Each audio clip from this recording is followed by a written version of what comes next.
আসসালামু আলাইকুম রহমতুল্লাহি ওয়া বারাকাতুহু। সাইমন ইসলাম ও হুশিয়ারদের বন্ধুরা সবাই কেমন আছেন? আশা করি আলহামদুলিল্লাহ সবাই ভালো আছেন। হাসরের ময়দানের অবস্থা হাদিস ও কোরআন থেকে আজকে আমরা ইনশাআল্লাহ আলোচনা করব। হাদিসে এসেছে সাহল ইবনে সাআদ রাদিয়াল্লাহু আনহু থেকে বর্ণিত, তিনি বলেন, রাসূল সাল্লাল্লাহু আলাইহি ওয়াসাল্লাম বলেছেন, কিয়ামতের দিবসে মানুষকে সাদা পোড়ামাটি রঙের উদ্দেহী একটি জমিন একত্রিত করা হবে। সেখানে কারো জন্য কোনো আলামত থাকবে না।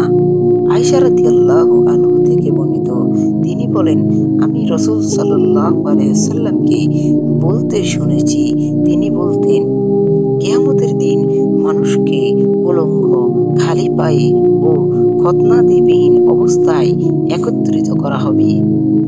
আমি বললাম, ইয়া রাসূলুল্লাহ, পুরুষ ও নারী সকলকে একত্রিত করা হবে আর একজন অপরজনের দিকে তাকাবে। রাসূল সাল্লাল্লাহু আলাইহি ওয়াসাল্লাম বললেন, হে আয়েশা, যে সেদিন অবস্থা এমন ভয়াবহ হবে যে একজন অপরজনের দিকে তাকানোর পুরুষত্ব পাবে না। আল্লাহ সুবহানাহু ওয়া তাআলা বলেন, আর যে আমার স্মরণ থেকে মুখ ফিরিয়ে নেবে তার জন্য হবে নিশ্চয়ই এক সংকুচিত জীবন, এবং আমি তাকে কিয়ামত দিবসে উঠাবো অন্ধ অবস্থায়। সে বলবে, হে আমার রব, কেন আপনি আমাকে অন্ধ অবস্থায় উঠালেন?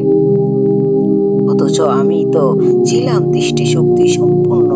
তিনি বলবেন, এমনই ভাবে তোমার নিকট আমার নিদর্শন বলে এসেছিল, কিন্তু তুমি তা ভুলে গিয়েছিলে, এবং সেভাবে আজ তোমাকে ভুলে যাওয়া হলো। সূরা তোহা আয়াত 124-126। তিনি কোরআনে কারিমে আরো বলেন, আর আমরা কিয়ামতের দিনে তাদেরকে একত্রিত করব পুরো করে অন্ধমুখ ও অধীর অবস্থায়। তাদের আবাসস্থল জাহান্নাম। যখন তা নিস্তেজ হবে তখন আমি তাদের জন্য আগুন বাড়িয়ে দেব। সূরা আল ইসরা আয়াত 97। হাদিসে এসেছে, আনাস রাদিয়াল্লাহু আনহু থেকে বর্ণিত, এক ব্যক্তি জিজ্ঞেস করলো, ইয়া রাসূলুল্লাহ, কিয়ামতের দিন কাফেরদের কিভাবে চেহারার উপর করে উঠানো হবে?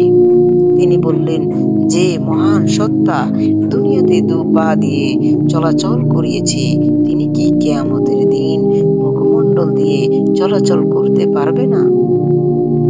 কাতাদা বললেন, অবশ্যই তিনি পারবেন। মহান রবের সম্মানের কসম করে বলেছিলে, আবু হুরায়রা রাদিয়াল্লাহু তাআলা আনহু থেকে বর্ণিত, রাসূল সাল্লাল্লাহু আলাইহি সাল্লাম বলেছেন, কিয়ামতের দিন মানুষ কর্মাক্ত হবে, এমনকি জমিনের 70 হাত গামে ডুবে যাবে। তাদের গামে তারা কান পর্যন্ত ডুবে যাবে। মিকদাদ ইবনে আসওয়াদ রাদিয়াল্লাহু আনহু থেকে বর্ণিত, তিনি বলেন, আমি রাসূল সাল্লাল্লাহু আলাইহি সাল্লামকে বলতে শুনেছি, কিয়ামত দিবসে সূর্য মানুষকে খুব নিকট করতে হবে, এমনকি এর দূরত্ব 1 মাইল পরিমাণ হবে। এই সম্পর্কে সুলাইমান ইবনে আমের বললেন, আল্লাহর শপথ, মাইল বলতে এখানে কোন মাইল তিনি বুঝিয়েছেন আমি তা জানি না। জমিন দূরত্ব পরিমাণের মাইল বুঝিয়েছেন না সুরমাদানির মাইল শলাকা বুঝিয়েছেন। মানুষ তার আমল অনুযায়ী গামের মধ্যে থাকবে। কারো গাম হবে পায়ে গিরার বরাবর, কারো গামের পরিমাণ হবে হাঁটু বরাবর, কারো গামের পরিমাণ হবে কোমর বরাবর, আবার কারো গামের পরিমাণ হবে তার মুখ বরাবর।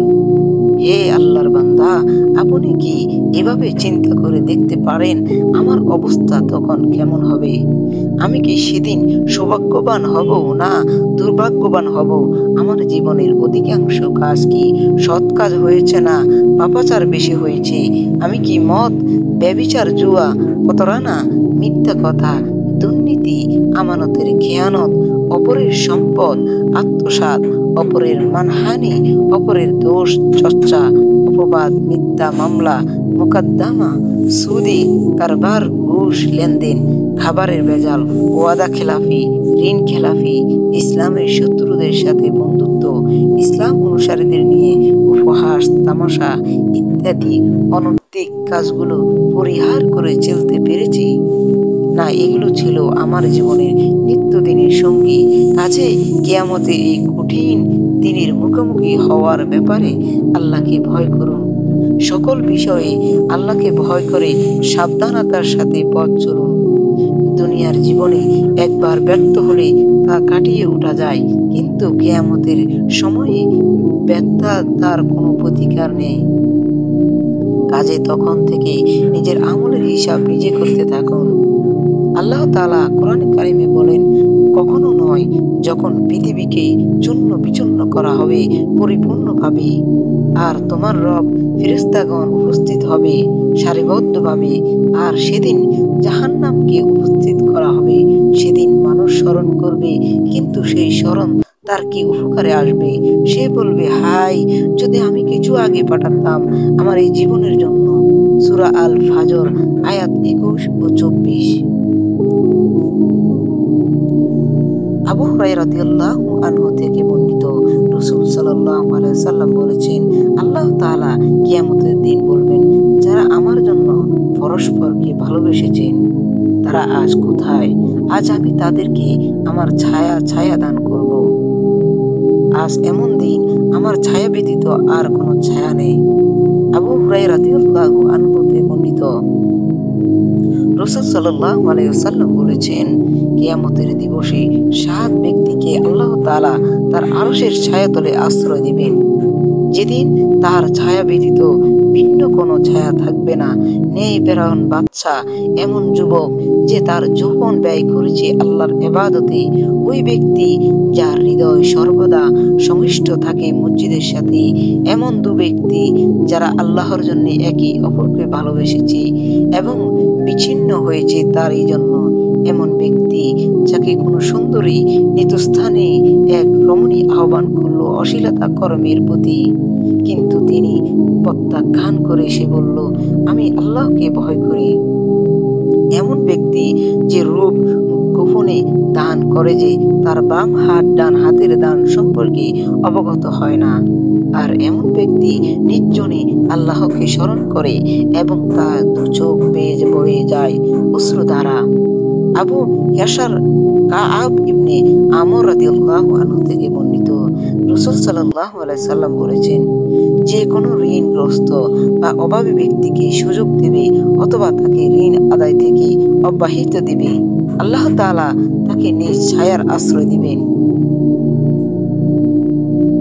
আবু হুরায়রা রাদিয়াল্লাহু তাআলা আনহু থেকে বর্ণিত, নবী সাল্লাল্লাহু আলাইহি ওয়াসাল্লাম বলেন, কিয়ামতের দিন যাকে প্রথম ডাকা হবে তিনি হলেন আদম আলাইহিস সালাম। তিনি তার সন্তানদের দেখাবেন, বলা হবে, এ হলো তোমাদের পিতা আদম। তিনি তখন বলবেন, উপস্থিত হয়েছে হে রব, আপনার কাছে কল্যাণ। আল্লাহ তাআলা তাকে বলবেন, তোমার সন্তানদের মধ্যে জাহান্নামবাসীদের নিয়ে আসো। আদম বলবেন, হে রব, কতজনকে নিয়ে আসবো? আল্লাহ বলবেন, শতকরা 99 জনকে নিয়ে আসো। এই কথা শুনে সাহাবায়ে কেরাম বললেন, ইয়া রাসূলুল্লাহ, যখন আমাদের 100 জনের মধ্যে হতে 99 জন জাহান্নামে নিয়ে যাওয়া হবে, তাহলে বাকি থাকবে কে? রাসূল সাল্লাল্লাহু আলাইহি সাল্লাম বলবেন, অন্যকে উম্মতের সংখ্যার তুলনায় আমার উম্মত হবে এমন অল্প, যেমন একটি কালো ষাঁড়ের গায়ে সাদা পশম থাকে। আবু সাঈদ খুদরি রাদিয়াল্লাহু আনহু থেকে বর্ণিত, তিনি বলেন, রাসূল সাল্লাল্লাহু আলাইহি সাল্লাম বলেছেন, আল্লাহ বলবেন, হে আদম। তখন আদম বলবে, হে প্রভু, আমি উপস্থিত, আপনার হাতে সৌভাগ্য ও সকল কল্যাণ। আল্লাহ বলবেন, জাহান্নামীদের আমার কাছে উপস্থিত করো। আদম বলবেন, কতজন জাহান্নামী? আল্লাহ বলবেন, প্রতি 1099 জন। রাসূল সাল্লাল্লাহু আলাইহি সাল্লাম বললেন, এটা হলো সেই সময় যখন ভয়াবহ অবস্থার কারণে বাচ্চারাও বুড়ো হয়ে যাবে, প্রস্রাবকারিণী প্রস্রাব করে দেবে, আর তুমি মানুষকে দেখবে নেশাগ্রস্ত, অথচ তারা নেশাগ্রস্ত নয়। কিন্তু আল্লাহর শাস্তি অত্যন্ত কঠিন।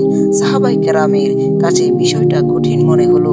তারা বললেন, ইয়া রাসূলুল্লাহ, তাহলে আমাদের মধ্যে কোনো ব্যক্তি সে যে মুক্তি পাবে? রাসূল সাল্লাল্লাহু আলাইহি সাল্লাম বললেন, যার হাতে আমার প্রাণ, তার শপথ করে বলছি, আমি আশা করি জাহান্নামীদের 4 ভাগের 1 ভাগ হবে তোমরা। ওই কথা শুনে আমরা আলহামদুলিল্লাহ বললাম। হে আল্লাহু আকবার বললাম। তিনি বললেন, যার হাতে আমার প্রাণ, তার শপথ করে বলছি, আমি আশা করি জাহান্নামীদের 3 ভাগের 1 ভাগ হবে তোমরা। ওই কথা শুনে আমরা আলহামদুলিল্লাহ বললাম ও আল্লাহু আকবার বললাম। তিনি বললেন, যার হাতে আমার প্রাণ, তার শপথ করে বলছি, আমি আশা করি জান্নাতীদের অর্ধেক হবে তোমরা। ওই কথা শুনে আমরা আলহামদুলিল্লাহ বললাম ও আল্লাহু আকবার বললাম।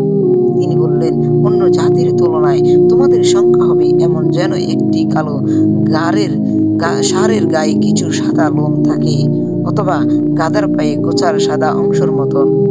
হাদিস দুটো থেকে শিক্ষা মাসাইল জ্ঞাতব্য। 1, দেখা গেল এক হাদিসের 99% জন জাহান্নামী হবে বলে হয়েছে। আবার অন্য হাদিসটিতে 1999 জনের কথা বলা হয়েছে। আসলে কোনটা সঠিক? এর উত্তর হলো দুটোই সঠিক।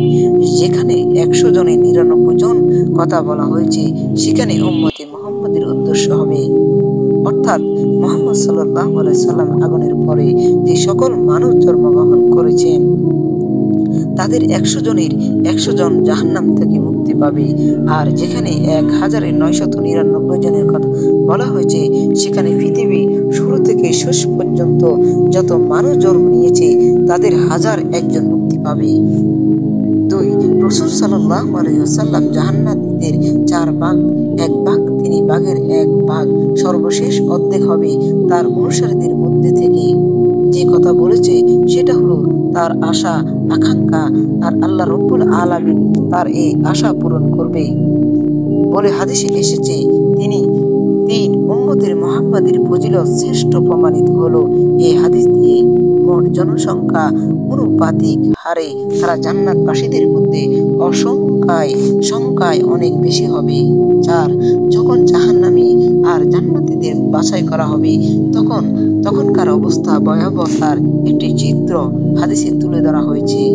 আল্লাহ নিজের সম্পর্কে বলেছেন, আর বলা হবে, হে অপরাধীরা, আজ তোমরা পৃথক যাও। হে বানি আদম, তুমি কি তোমাদেরকেও এই মর্মে নির্দেশ দেয়নি যে তোমরা শয়তানের উপাসনা করো না? নিঃসন্দেহে সে তোমাদের প্রকাশ্য শত্রু, আর আমার ইবাদত করো, এটি সরল পথ। আর অবশ্যই শয়তান তোমাদের বহু দলকে পথভ্রষ্ট করবে। তবু কি তোমরা অনুধাবন করনি? এটি সেই জাহান্নাম যার সম্পর্কে তোমরা ওয়াদাপ্রাপ্ত হয়েছিলে।